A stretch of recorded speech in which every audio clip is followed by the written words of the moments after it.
अभी की बात करें, अभी का भी एजेंसी से आता है, अभी का भी कई ज्यादातर चैनल्स में एजेंसी के जरिए डेटा आता है।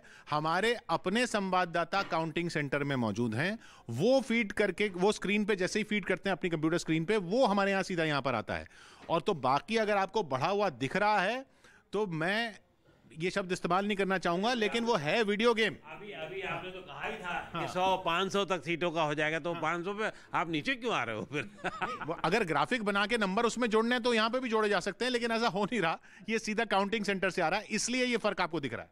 चलिए, तो इसके बारे में जो आपने ज्ञान दिया है, अब मैंने ज्ञान दिया, अब आप ध्यान दीजिए। मैं ये नहीं, मैं ध्यान दे रहा हूँ, क्योंकि फिर इसका मतलब है कि शाम ये अभी 12 बजे तक स्थिति साफ हो जाएगी कि क्या। मैं असल में इसलिए जानना चाह रहा था कि ये कैसे हो सकता है कि जो जर्नलिस्ट हैं या जो टीवी चैनल के लोग हैं, सोर्स एक ही है और इस सोर्स एक नहीं है।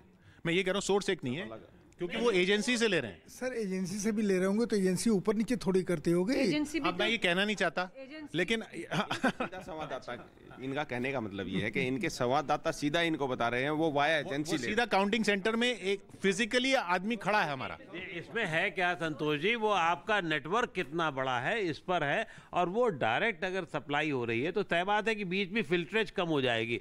तो वो जो पावर लॉस में जिस तरीके से लाइन लॉसेज होते हैं, वो उनका सवाल लाइन लॉस के लिए नहीं है, उनका सवाल तो लाइन एनहांसमेंट के लिए किशोर जी, ये कैप्टन अमरिंदर सिंह का पटियाला अर्बन से पिछड़ना बहुत बड़ी खबर है, और इसका मतलब आप आगे चल रही है तो इसका मतलब फॉर्मर मेयर हैं वहाँ, सिर्फ 43 ईयर ओल्ड हैं, अजीत पाल कोहली, जो अकाली दल के पहले नेता होते थे, उन्होंने अभी ज्वाइन किया आप, और अगर पीछे छोड़ रहे हैं कैप्टन अमरिंदर को थोड़े से रुझानों में भी, तो ये अपने आप में एक बहुत किशोर जी, इतने बड़े स्क्रीन पर एक ही चीज़ को अपडेट कर, हम यहाँ अपडेट देख रहे हैं न्यूज़ 18 पर, ये बहुत ही सटीक है। और इसमें ख़ास बात ये है कि बीएसपी 4 पर ही अभी रुझान बनाई हुई है। इसका मतलब मुझे ऐसा दिख रहा है साफ कि ये कहीं ना कहीं बीएसपी शिफ्ट कर रही है बीजेपी की तरफ, क्योंकि ये अंतराल 87 और 36 का है और बीएसपी 4 पर है, कांग्रेस वहीं की वहीं रुकी हुई है, और अन्य जो है सिर्फ 1 है।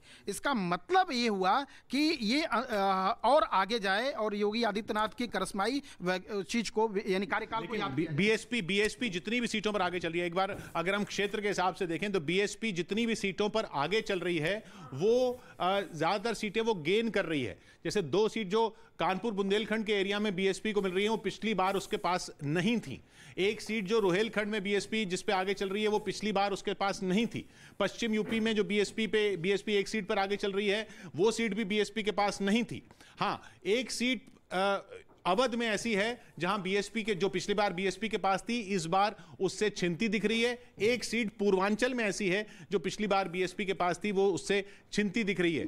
ज्यादातर सीटें माइनस में जो जा रही हैं वो बीजेपी की जा रही हैं, लेकिन याद रखिए बीजेपी अपने अलायंस के साथ 325 सीटों पर पिछली बार आगे थी, इसलिए यह ज्यादा माइनस जो है वो बीजेपी के खाते में दिख रहा है। सतीश जी, जहां तक बीएसपी का सवाल है तो बीएसपी, आपको ये ध्यान रखना होगा कि पिछली बार कितनी सीटें दी थी, तो अभी जो दिख रही प्लस में उसकी, वो बहुत महत्वपूर्ण है। तो ये नहीं कह सकते आप कि बीएसपी की सीट जो है वो शिफ्ट हो रही है। जी एक मिनट, आम आदमी पार्टी से जर्नैल कुछ बोल रहे हैं, उनको सुन लेते हैं। रवि कुछ बता रहे हैं। इस चीज की पूरी तैयारी है जी, दिल्ली से लेकर पंजाब से लेकर हर जगह पर तैयारी है। Thank you. रवि के पास चलते हैं रिजल्ट हब में। जी रवि। किशोर, गोवा से बड़ी खबर है, उत्पल परिकर पीछे चल रहे हैं। बड़ी खबर, उत्पल परिकर है पीछे चल रहे हैं गोवा में, मनोहर परिकर के बेटे हैं। जी, उत्पल परिकर अपनी सीट पे पीछे चल रहे हैं। गोवा में उत्पल परिकर निर्दलीय खड़े हुए थे, उत्पल परिकर पीछे चल रहे हैं। गोवा में अभी तक बहुत धीरे आ रहे हैं रुझान, सिर्फ 3 सीटों के रुझान आए हैं, उनमें 1 में बीजेपी आगे, 2 पर अन्य आगे। मणिपुर में भी कम रुझान आए, 1 ही रुझान आया है जिस पर बीजेपी आगे। पंजाब में 7-5 का स्कोर चल रहा है, 7 पर आम आदमी पार्टी आगे, 5 पर कांग्रेस आगे, और 89-38 का स्कोर यूपी में है। और लगातार बढ़त बनाई हुई है, जब से गिनती शुरू हुई है बीजेपी ने लगातार बढ़त बनाई हुई है। उत्तर प्रदेश में, उत्तराखंड में पहले बीजेपी ने बढ़त बनाई थी, अब कांग्रेस ने बढ़त बनाई हुई है। 18-14 32 सीटों के रुझान उत्तराखंड के आए हैं, 18-14 पे बीजेपी आगे चल रही है। किशोर, पंजाब का बहुत इंटरेस्टिंग है, और ये अगर यही बना रहा तो इसका मतलब अदिति भी उसे शायद कंफर्म करने की कोशिश करेंगी कि ये हंग की तरफ तो नहीं जा रहा है मामला, क्योंकि 20-21 में अगर 5 ही कांग्रेस ले जा रही है, 8 5 अकाली की भी हैं। हाँ। 5 कांग्रेस, 5 अकाली, वो भी बहुत महत्वपूर्ण है। तो ये बराबरी के लगभग मोर्चे पर है। जो अभी आगे क्या होगा देखिए, 6 अकाली।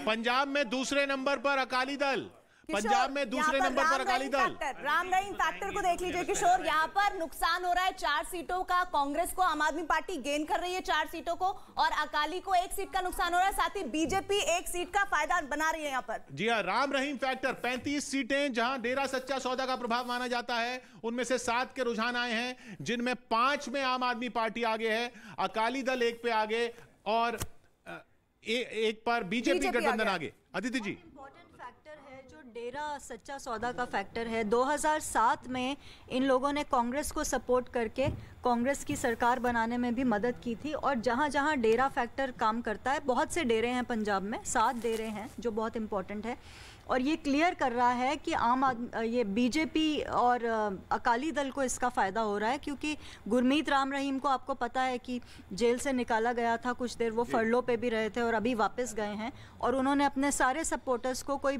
35 लाख सपोर्टर्स हैं डेरा सच्चा सौदा के मालवा के रीजन में, तो उसका असर आप क्लियरली देख रहे हैं कि भाजपा और अकाली दल को फ़ायदा मिल रहा है उससे। यूपी में लगातार लीड बढ़ती हुई 93-37 हो गया है, लेकिन पंजाब में बहुत दिलचस्प दूसरे नंबर पर अकाली गठबंधन पहुंच चुका है। दूसरे नंबर पर अकाली गठबंधन पहुंच चुका है, 8-6 का स्कोर है। लेकिन देखिए, पंजाब के चुनाव में अगर जैसा कह रहे हैं अक्कू जी, देखिए अगर त्रिशंकुन विधानसभा हो तो मुझे कोई हैरत नहीं होगी, क्योंकि एकदम से अकाली को हम नकार नहीं सकते। अकाली को बीजेपी से अलग होने के बाद उसके पास अपने दिखाने के लिए भले कोई काम नहीं था, लेकिन बसपा के साथ मिलने का दलित ये एक वर्ग उसके पास आया है। और जो अदिति जी बता रही हैं, अगर वहां सच्चा सौदा के लोगों ने अगर नोटा में वोटिंग किया है या समर्थन किया है तो उसका असर होगा। वो आम आदमी पार्टी, देखिए दलित फैक्टर वाली 34 सीटें हैं पंजाब में जो हमने चिन्हित की हैं, जिनमें 7 के अभी तक रुझान आए हैं, उनमें 3 पर कांग्रेस आ गई, लेकिन उसे 3 का नुकसान हो रहा है। यानी पिछली बार इस 7 में से 6 कांग्रेस के पास थी,